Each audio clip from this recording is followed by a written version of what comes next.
Hello hi welcome नमस्ते, मेरा नाम ऋतिक और आज हम फिर से बात करेंगे एक और इंटरेस्टिंग कंसेप्ट के बारे में। तो ये वीडियो सेमेस्टर 3 के उन बच्चों के लिए मोस्ट इंपोर्टेंट होने वाली है जिनके पास सब्जेक्ट है इंटरमीडिएट माइक्रो इकोनॉमिक्स फर्स्ट, और जो बच्चे इग्नू में पढ़ रहे हैं क्योंकि ये सीरीज बनाई ही जा रही है इग्नू के स्टडी मटेरियल के अकॉर्डिंग। तो चलिए शुरू करते हैं आज का टॉपिक। तो हम बात कर रहे थे ब्लॉक नंबर 2 के यूनिट नंबर 5 के बारे में, है ना। ब्लॉक नंबर 2 क्या था? प्रोडक्शन एंड कॉस्ट, और यूनिट नंबर 5 है सिर्फ और सिर्फ प्रोडक्शन के बारे में, प्रोडक्शन फंक्शन के बारे में। और इस कंप्लीट सीरीज के नोट्स भी ऑलरेडी प्रिपेयर हो चुके हैं with important question answer PDF. जिन बच्चों को नोट्स परचेज करने हैं वो इस नंबर पे जाए 9667836336 हमें व्हाट्सएप करके नोट्स भी ले सकते हैं। अब हम चालू करते हैं कंसेप्ट। जो लेसन यूनिट नंबर 5 है वो क्या है? प्रोडक्शन फंक्शन क्या होता है with one and more variable inputs. तो हमने इसके ऑलरेडी बहुत सारे कंसेप्ट डिस्कस कर लिए हैं। अब जो हम बात करने वाले हैं वो करने वाले हैं प्रोड्यूसर इक्विलिब्रियम क्या होता है ना। इसके बाद हमारे कुछ टॉपिक्स आ जाएंगे जैसे कि अलग अलग तरह के प्रोडक्शन फंक्शंस को हम डिस्कस करेंगे, तो वो सब डिस्कस करेंगे आने वाले टॉपिक्स में। तो पहले समझते हैं प्रोड्यूसर इक्विलिब्रियम का मतलब क्या होता है। आप लोगों को याद होगा हमने कुछ टाइम पहले जब हम बात कर रहे थे ब्लॉक फर्स्ट की, तो हमने कंज्यूमर इक्विलिब्रियम की बात की थी। तो कंज्यूमर इक्विलिब्रियम का मतलब क्या था कि जब एक कंज्यूमर, एक रैशनल कंज्यूमर अपने सेटिस्फैक्शन को मैक्सिमम कर लेता है या फिर मैक्सिमम करने की कोशिश करता है, उसे बोलते हैं कंज्यूमर इक्विलिब्रियम। यानी कि वो पॉइंट जहां पे एक कंज्यूमर मैक्सिमम सेटिस्फैक्शन गेन करता है। तो वही सेम केस जो है ना प्रोड्यूसर इक्विलिब्रियम के अंदर भी आता है। जब एक प्रोड्यूसर जिसका मेन मकसद क्या होता है? अपने प्रॉफिट को बढ़ाना, तो जब वो अपने प्रॉफिट को मैक्सिमम कर लेगा और जिस पॉइंट पे उसका प्रॉफिट मैक्सिमम होगा उसी को हम क्या बोलते हैं? प्रोड्यूसर इक्विलिब्रियम बोल के चलते हैं। तो ये तो हो गई सिंपल सी डेफिनेशन प्रोड्यूसर इक्विलिब्रियम की। अब समझते हैं कि एक प्रोड्यूसर जो है ना वो अपने प्रॉफिट को मैक्सिमाइज किन किन तरीकों से कर सकता है। एक तरीका तो ये है क्या कि अपनी सेल्स को बढ़ाए, रेवेन्यू को इंक्रीज करे, ठीक है, यानी कि प्राइस को बढ़ा सकता है, ठीक है। क्योंकि जब प्राइस, वो अपने प्रोडक्ट के प्राइस को बढ़ाएगा तो उसको रेवेन्यू ज़्यादा मिलेगा, रेवेन्यू ज़्यादा मिलेगा तो प्रॉफिट यहाँ पे बढ़ाया जा सकता है। तो तरीका ये हो गया। लेकिन प्राइस को बढ़ाना कभी भी इफेक्टिव तरीका नहीं माना जाता किसी भी बिजनेस के लिए, खासकर उन बिजनेस के लिए जिनके अंदर, उन इंडस्ट्रीज के लिए जिनके अंदर क्या है? कॉम्पिटिटर्स मौजूद है, यानी कि जिनके पास कॉम्पिटिटर्स हैं। क्योंकि अगर किसी एक बिजनेस ने प्राइस बढ़ा लिया और उसके कॉम्पिटिटर मौजूद है तो उसका बेनिफिट उसके कॉम्पिटिटर को मिल सकता है। यानी कि लोग जो हैं, जो कंज्यूमर हैं, वो उसके दूसरे कॉम्पिटिटर के पास यानी कि अपने प्रोडक्ट के लिए सब्स्टिट्यूट ढूंढने की कोशिश कर सकते हैं यहाँ पे, ठीक है। तो प्राइस बढ़ाना, इस तरीके से हम प्रॉफिट को जरूर बढ़ा सकते हैं, लेकिन ये कभी भी एक इफेक्टिव तरीका नहीं माना जाता। दूसरी बात क्या होती है कि कॉस्ट ऑफ प्रोडक्शन को कम कर लो, जिसको हम क्या बोलते हैं? COP, cost of production, cost of production, इसको कम कर लो। इसको अगर हम कम करते हैं, इसको अगर एक प्रोड्यूसर कम करता है तो वो एक इफेक्टिव तरीका माना जाता है प्रॉफिट को इंक्रीज करने का, कि कॉस्ट ऑफ प्रोडक्शन कम करो, प्रॉफिट अपने आप ही क्या कर जाएगा? राइज कर जाएगा। और ये एक होता है अच्छा तरीका। अब बात ये अच्छा तरीका क्यों होता है? क्योंकि कॉस्ट कम कर लिया तो भाई बिना प्राइस को बढ़ाए एक प्रोड्यूसर अच्छा खासा प्रॉफिट जनरेट कर सकता है। अब बात यह है कि भैया कॉस्ट ऑफ प्रोडक्शन कम किस तरीके से होगा? तो प्रोडक्शन की कॉस्ट का मतलब क्या है कि प्रोडक्शन करने में कितना खर्चा आ रहा है, कितनी लागत आ रही है, और खर्चा कहाँ कहाँ पे करता है प्रोड्यूसर? हमने बात की थी 4 फैक्टर प्रोडक्शन की, अगर आप लोगों को याद हो तो लैंड पे खर्चा कर सकता है, लेबर पे, कैपिटल और एंटरप्रेन्योरशिप, ठीक है, एंटरप्रेन्योरशिप। तो ये 4 होते हैं हमारे। अब ये मेन हमारे क्या है? 4 फैक्टर ऑफ प्रोडक्शन है। लैंड पे खर्च कर सकता है भाई, लैंड के बदले एक प्रोड्यूसर रेंट पे करता है तो भाई रेंट कम पे करना शुरू कर दे, या फिर रेंट किस तरीके से कम कर दिया जाए तो उसका यहाँ पैसा बच सकता है। लेबर को वेजेस कम देने पड़े या फिर एम्प्लॉइज को सैलरी कम देना पड़े, यहाँ पैसा बचाया जा सकता है, ठीक है। कैपिटल पे इंटरेस्ट कम देना पड़े, यानी कि सस्ते में कैपिटल जो है वो एक प्रोड्यूसर के पास हो, या फिर एंटरप्रेन्योरशिप। तो वैसे ये तो खुद का प्रॉफिट होता है, क्योंकि अगर वो इन सबको कम नहीं कर पा रहा तो कहीं ना कहीं एंटरप्रेन्योरशिप का, यानी कि एंटरप्रेन्योर का खुद का प्रॉफिट ही कम हो जाएगा। तो ये चीज़ तो थोड़ी सी मुश्किल लगती है मुझे, ठीक है। पर इन तीन चीज़ों को कम करके कहीं ना कहीं फैक्ट कॉस्ट ऑफ प्रोडक्शन कम किया जाता है। या फिर जो रॉ मटेरियल्स प्रोड्यूसर यूज़ करता है किसी भी गुड्स को जनरेट करने के लिए, कुछ भी कोई भी सर्विस जनरेट करने के लिए, तो वहाँ पे अगर कॉस्ट ऑफ प्रोडक्शन कम करना है तो रॉ मटेरियल की प्राइस को भी कम करके ये चीज़ की जा सकती है। तो ये कुछ तरीके होते हैं कॉस्ट ऑफ प्रोडक्शन को कम करने के और अपने प्रॉफिट को बढ़ाने के। तो ये एक इफेक्टिव तरीका नहीं माना जाता, पर ये एक इफेक्टिव तरीका माना जाता है, क्योंकि यहाँ पे चांसेस होते हैं कि कहीं ना कहीं कॉम्पिटिटर्स एक प्रोड्यूसर के बिजनेस को हार्म कर सकता है, लेकिन यहाँ पे ऐसा पॉसिबल नहीं है, ठीक है। तो अब देखते हैं यहाँ पे क्या डेफिनेशन है प्रोड्यूसर इक्विलिब्रियम की। A rational producer attempts to maximise his profits either by maximising the production, तो या तो अपने प्रोडक्शन को क्या करेगा, मैक्सिमाइज करेगा of output for a given level of cost of production, और minimizing the cost of production of a given level of output. एक चीज मैंने आपको समझाई थी कि जब भी एक प्रोड्यूसर अपने प्रोडक्शन को मैक्सिमम करने की कोशिश करता है तो उसका कॉस्ट ऑफ प्रोडक्शन अपने आप ही मिनिमम हो जाता है। पता है क्यों?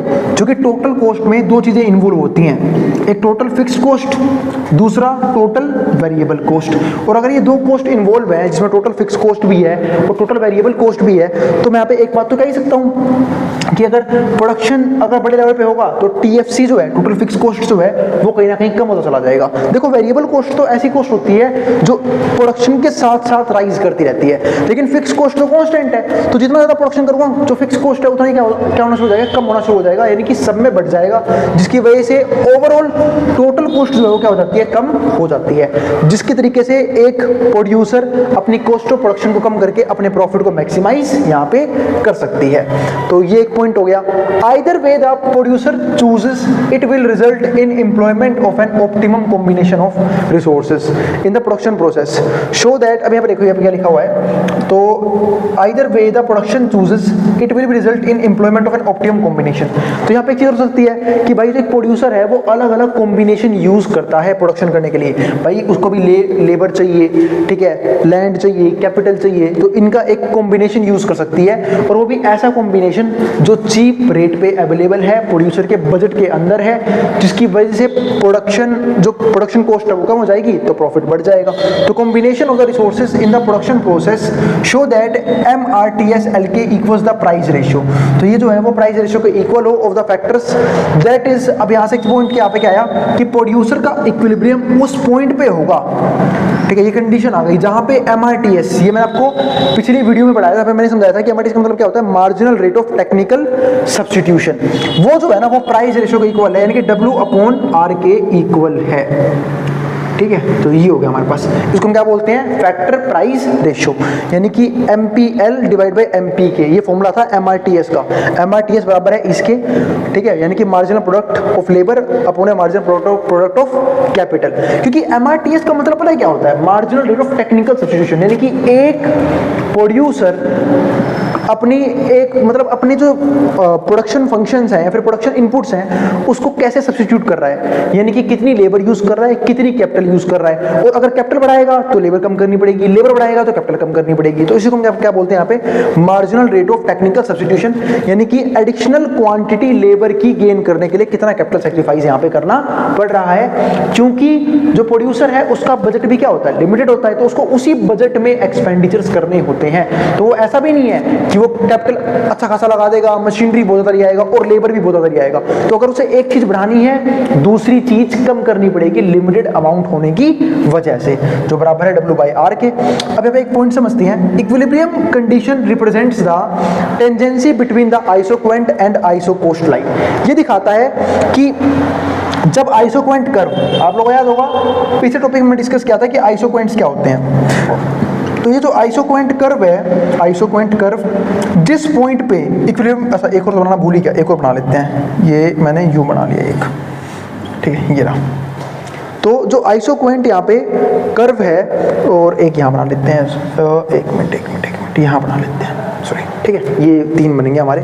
अब सुनो, आइसोक्वेंट जब कर्व की बात करूंगा तो आइसोक्वेंट जो कर्व है, ठीक है, वो कब बनेगा हमारा इक्विलिब्रियम पॉइंट, जब वो जो बजट लाइन है, जो बजट कोस्ट है, क्योंकि यहाँ पे बजट लाइन की बात नहीं करते, क्योंकि बजट लाइन कंज्यूमर के केस में होता है, यहाँ पे बजट कोस्ट है, ये खर्चा आ रहा है किसका, प्रोड्यूसर का, तो वो जिस पॉइंट पे बनाएगा इक्विलिब्रियम, यानी जिस पॉइंट टच करेगा उसको हम बोलते हैं इक्विलिब्रियम का पॉइंट। तो यहीं पे देखो, equilibrium condition represent the tangency between the isoquant and isocost line in figure at point E, जो यहाँ पे इस फिगर में पॉइंट ई पे है, जिसको हम क्या बोलते हैं कि जो MRTS है, यानी कि marginal rate of technical substitution, किसका बराबर है, W/R के बराबर है।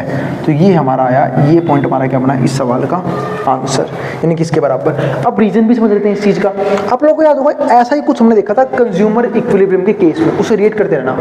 कंज्यूमर इक्विलिब्रियम में एक कंज्यूमर ऊपर की तरफ नहीं जा पा रहा था क्योंकि वो उसकी इनकम के बाहर की बात हो गई। सेम ऐसे ही एक जो प्रोड्यूसर है वो इस IC कर्व पे नहीं आ सकता। क्यों नहीं आ सकता, क्योंकि वो उसकी इनकम के बाहर है, ठीक है, यानी कि वो यहाँ पे किसी पॉइंट पे भी प्रोडक्शन नहीं कर सकता क्योंकि इतना प्रोड्यूसर का बजट ही नहीं है।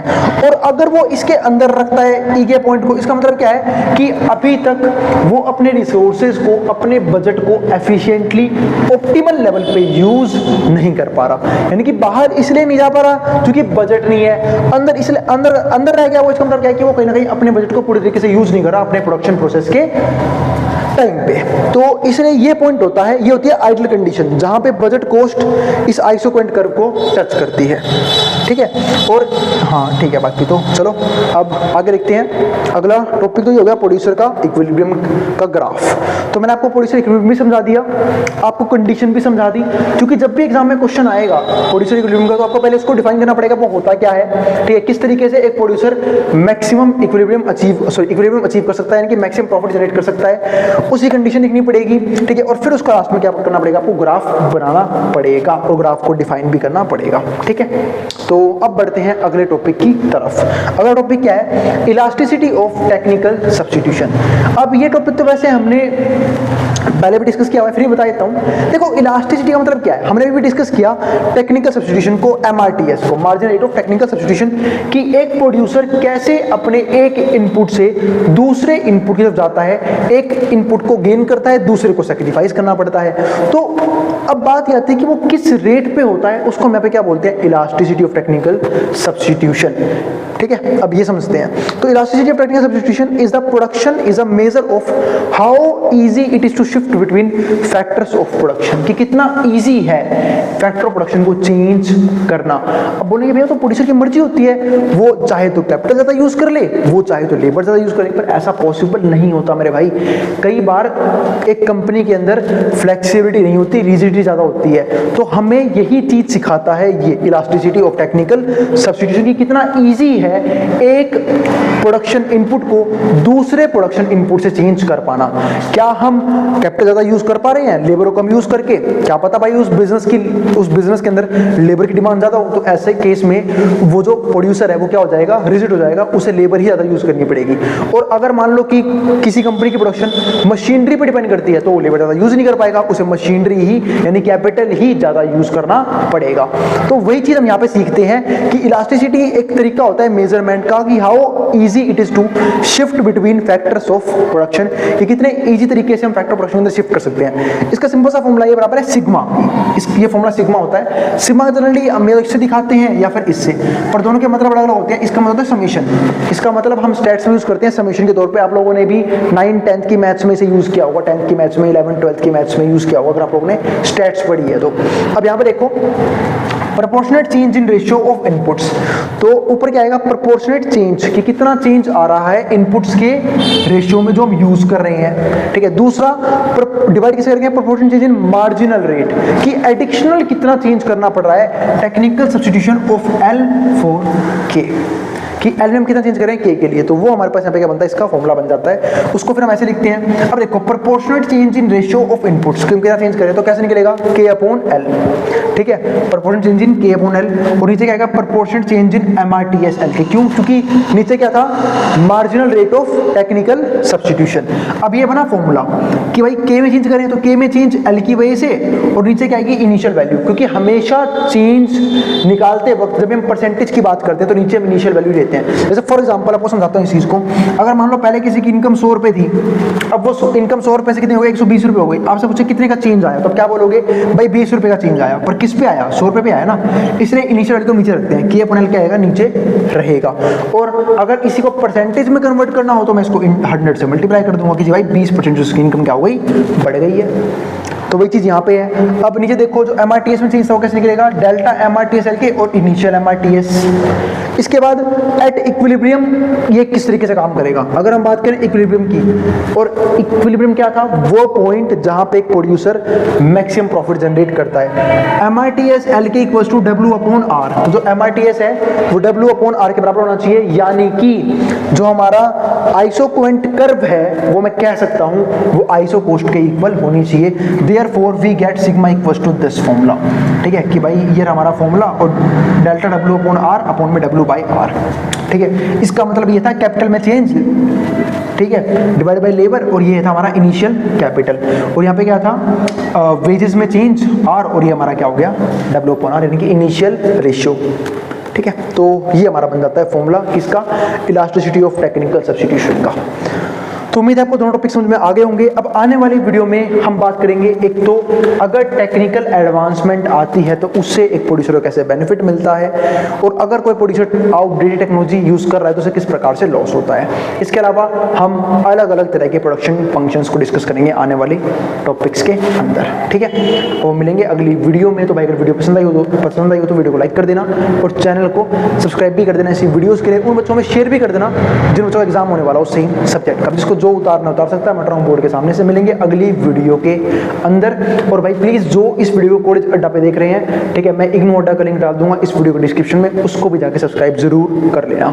ठीक है, अब जिसको जो उतारना उतार सकता है, और किसी भी तरह कोई रह जाए, कोई भी दिक्कत हो, आप कमेंट बॉक्स में कमेंट कर देना, मैं उस क्वेरी को सॉल्व करने की पूरी कोशिश करूंगा। अब जिसको जो उतारना है वो उतार सकता है।